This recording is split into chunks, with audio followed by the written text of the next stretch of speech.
Every writer experiences the frustration of writer's block. It is part of our journey, unfortunately, and it is that inability to put words on the page or just feeling like there's no creative spark, and this fear that there's never going to be another great idea for you to write. Well, I'm Charlotte. I am your book BFF. I'm your book coach and developmental editor, and I want to share some tips for how we can overcome writer's block. When writer's block rears its ugly head, it can be so frustrating, and it can also be very disappointing. Maybe you're just stuck on what words need to come next in your current work in progress.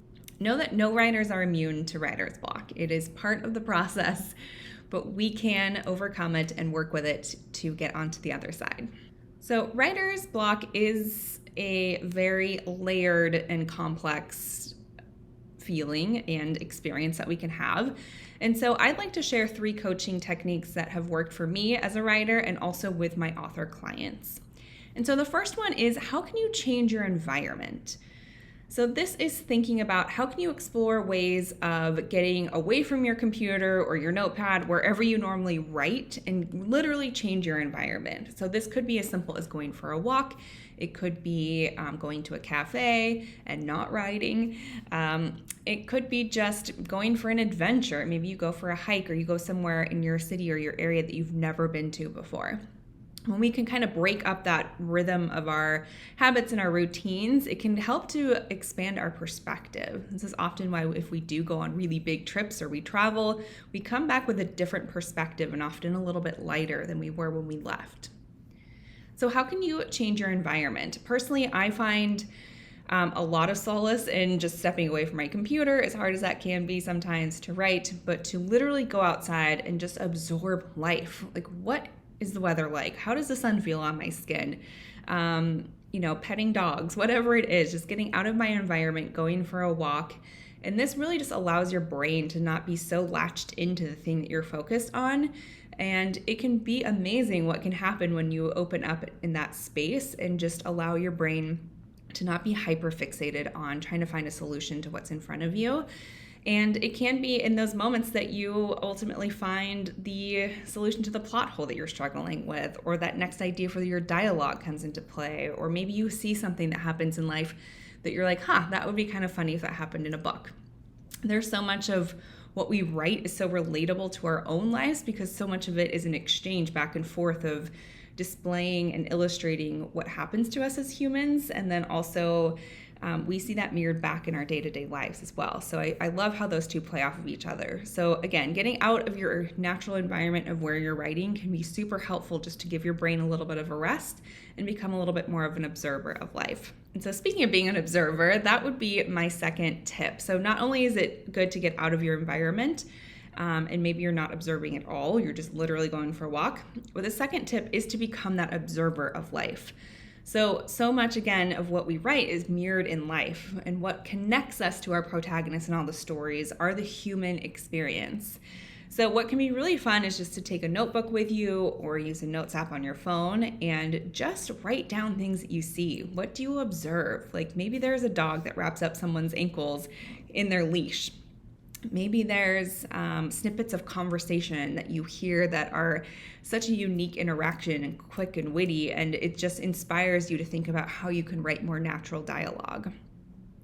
Maybe there's different pieces of the setting that's around you that can be incorporated, or you can write a description around that really makes and pulls in the setting within your novel more authentic and creative, that comes across for the reader. So inspiration can really strike when we are just immersing ourselves in day-to-day human experiences, because that's ultimately what we connect with in the stories, is that we as readers want to connect with the humanness of the story that we are writing. So the third tip for working with writer's block is to actually reflect on our thoughts and our feelings that are coming up.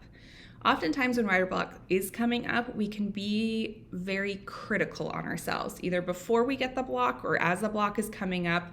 There can be a lot of self-criticism. I know as writers, it can be really hard on ourselves, thinking that our writing's not hard enough. So take a moment to maybe take a piece of paper and pen and just journal out, or get any thoughts or negative feelings out of your head and onto paper. So this can be, again, it might be a belief around my writing's never going to be good enough. It could be that I don't have what it takes to be an author.